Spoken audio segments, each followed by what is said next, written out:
Welcome back to the channel. Today we're doing our Awkward Chats preview. Yeah, we're going to talk about some of our best stays of the year. So come get lost with us.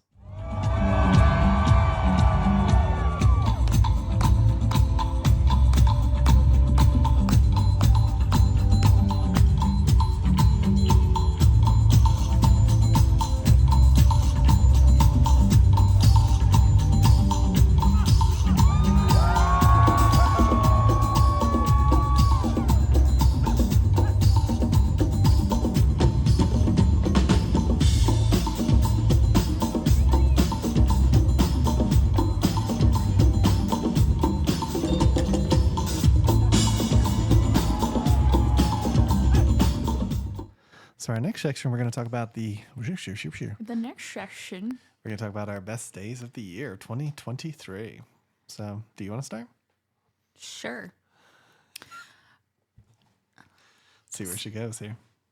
I mean, I think it's probably a given. I think one of my favorite stays was staying at the Swan Reserve, which is a Marriott hotel, but also a Disney property.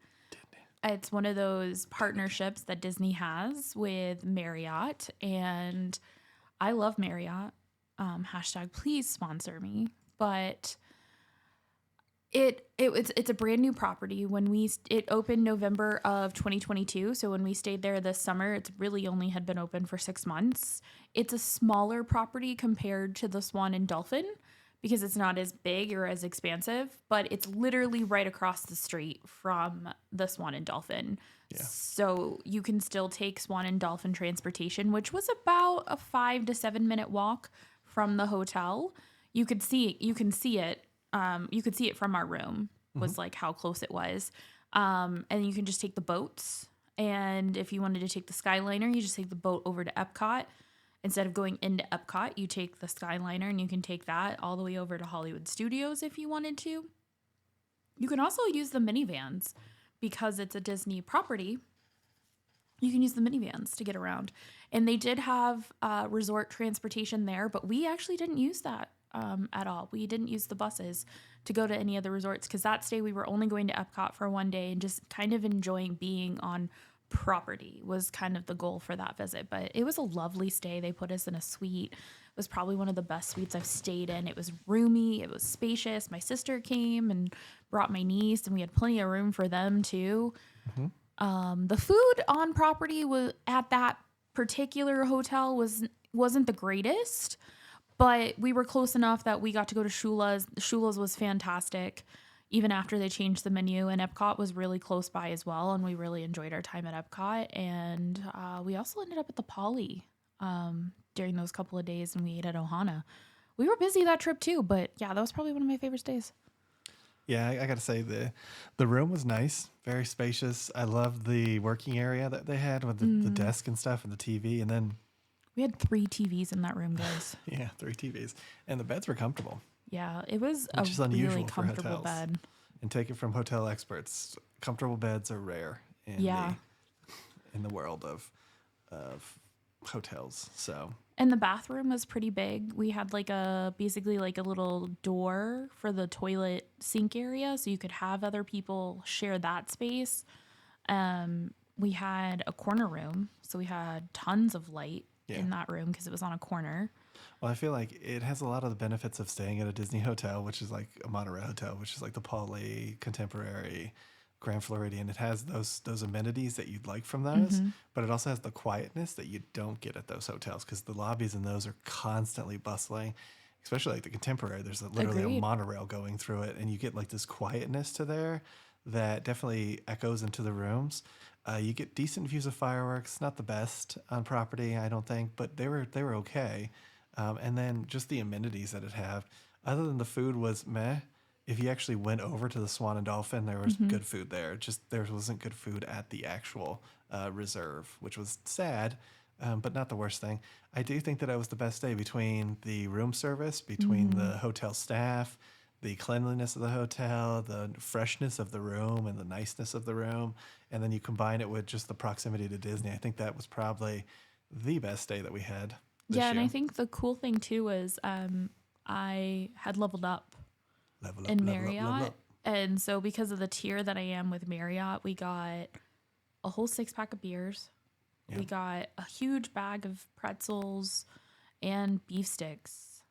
Beef jerky, yeah. Yeah, so like there was like an amenities package that you could choose, and there were like 6 or 7 different ones to pick from, and that was the one we picked. It was like salty and briny or something. I don't know, something like that. Next time we'd probably do the candy and soda, but Yeah.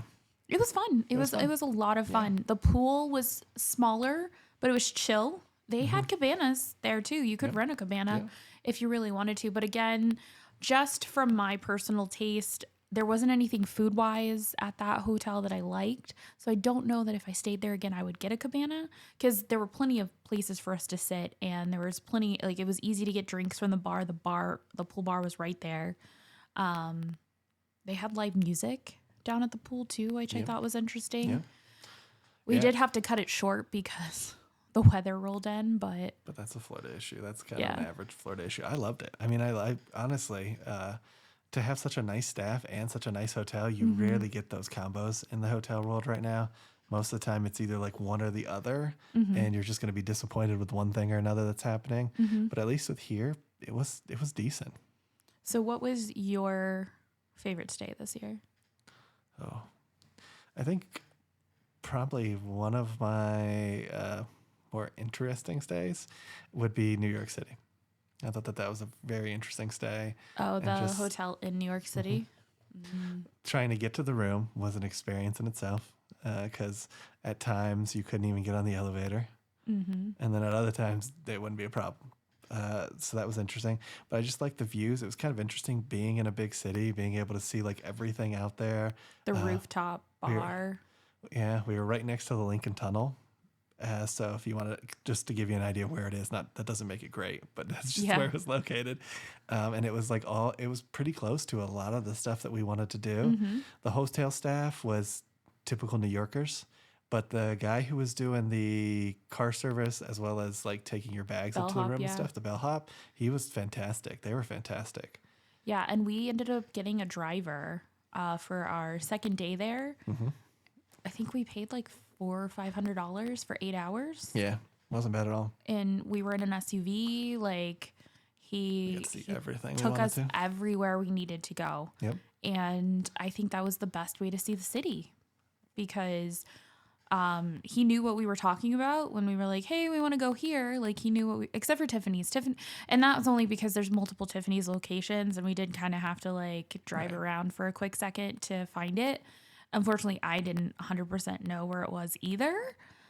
So there was that. But we got to go see the Ghostbusters Firehouse. Yeah. And the library. We saw the New York Public Library, which we've talked about going back to New York City since that trip. And I definitely think we would go back for maybe like 24, 48 hours and just go hit up a couple other places, maybe find a restaurant that we want. Since we won't have anybody else dictating food, because that can make it hard when you're with a group and people want to eat certain things. Well, one of the things too is we got to find out when the firehouse is actually open. So if anybody knows, let us know in those comments how we find that out. I mean, we've been watching and stuff, but it's kind of hard to predict when they're going to open the firehouse up. Because it is a working firehouse, and I think they just open it up randomly on certain days, and you just kind of got to be lucky and show up when they open. But Tiffany's was fun. I enjoyed going to Tiffany's a lot, and I have an obsession. But it was fun. And Rockefeller Center, we got to see the opening of FAO Schwartz. Which I didn't even know there was one. We watched tons of videos of FAO Schwartz and no one puts it. So if you want to check out the actual official opening for the store, it's very Disney-esque. Yeah. Check it out in our comments. Like we weren't even sure 100% awesome. What was going on. And I was like, what's happening? And then we're like, oh, they're opening the store. Ooh. We're like, ah. And then FAO Schwartz in and of itself is a really cool toy store. Yeah. There's a lot going on in there. And I like the fact that they have their own merchandise. Yeah, like it's not just generic stuff. Yeah, it's not just here's Mattel and Hasbro, and I'm like, what are the other brands of toys? But yeah, it was really cool. We got to see the piano that you can play with your feet. We didn't do it, but they do have the big giant piano in FAO Schwartz. Yeah, from Big as well as the night before. Yeah. Yeah. So that was cool. And I told him I would love to go back at Christmas time and see the big tree in Rockefeller Center and the ice skating, and obviously not Christmas week. I don't need it that bad. Like, I don't need to be in the season, but to go back at some point in December after the tree goes up, just to see, the ice skating rink, and maybe go up to the Empire State Building and go to the top up there and go see the Rockettes. Maybe I think that's a quintessential Christmas New York City thing. Yeah. I think maybe going to see like elf film locations would be fun too. That would be an interesting trip. Find the world's best coffee. Yeah. You did it! Congratulations! World's best coffee. Probably like, shut up, go away. We get this too much. But yeah, so that was probably, it was up there. I think Swan and Dolphin's still number one for me as well, but I think that was probably second. And then the other stuff that we stopped at too, from the Minnewaska Hotel, was really neat. Yeah, that one was nice. It kind of stunk that it didn't have an elevator or anything, so it was kind of difficult to get the luggage up. It was in a beautiful location. But it was, right next to the side of that mountain. Just the looks, the trails. If you're a hiker or a rock climber, definitely check that out. Cooperstown, the hotel we stayed at in Cooperstown, while the hotel itself sucked, was not good. The location, it was right off of this lake, and it was a gorgeous view. So as long as you weren't in your room, it was fine. Yeah. Inside, everything kind of smelled smelled a lot like mildew. But it was an interesting trip for sure. And the weird thing is, like, when we're picking our two tops for this year, there's so many places we went to. We had so many decisions to make. Yeah. Now, don't get me wrong, some of them are bad. Like, we could go through the worst, and we're not going to. Room service, people trying to steal stuff from your room and stuff. Yeah. We've seen everything this year. And we were just kind of like, what are our best? And I think those are kind of topping the list. I think the Marriott that we stayed at, it was the Marriott over at Disneyland. Yeah. That one was good too. Yep. We stayed there for Sweethearts Night. And we had a corner room for that stay. We ordered room service. The bar was great. And I have to say, the Swan Reserve, very much like the Marriott at Disneyland. Yep. Like, you could tell they were sisters. Not identical, but like sister. Like, yeah. So if you're in Disneyland and you're looking for a great place to stay, that's definitely one of the places I recommend. And if you're at Disney World, I recommend the Swan Reserve. I mean, I think they both do a great job of service and just what you expect. Also, having a concierge level as well. Yeah. The Marriott had the concierge level. It's something too with the hotel. If you're in Anaheim and you just want to go see fireworks and you don't want to go on Disney property, you can go to the top bar at the Marriott at Disneyland, and it's spectacular views of the fireworks. So on all of them, from DCA to Disneyland, you can see both. And I am a sucker for concierge level. I am a sucker for concierge. Because and then you don't have to think about getting drinks or snacks for the room. You literally, like, when it's open, you go in there, you hoard all the snacks, you take them back to your room. Most of them do like an hors d'oeuvre kind of hour thing. Yeah. Which, looking back at Orlando, I think us going to try the new Jurian, I think that'll be interesting. For sure, because they kind of give everybody concierge level. Well, that was right across the street from the one we just stayed at, and that Hilton was just a turd. It was a turd bucket. It was under construction. They charged $350 to do your laundry a load for washing, and then $350 for drying. That's one of the most expensive. Yeah, it's ridiculous. Like, at that point, just go to a laundromat and have them do it, and it would be cheaper. Yeah. Everything was under construction. We didn't have water one day. We didn't have internet for half the stay.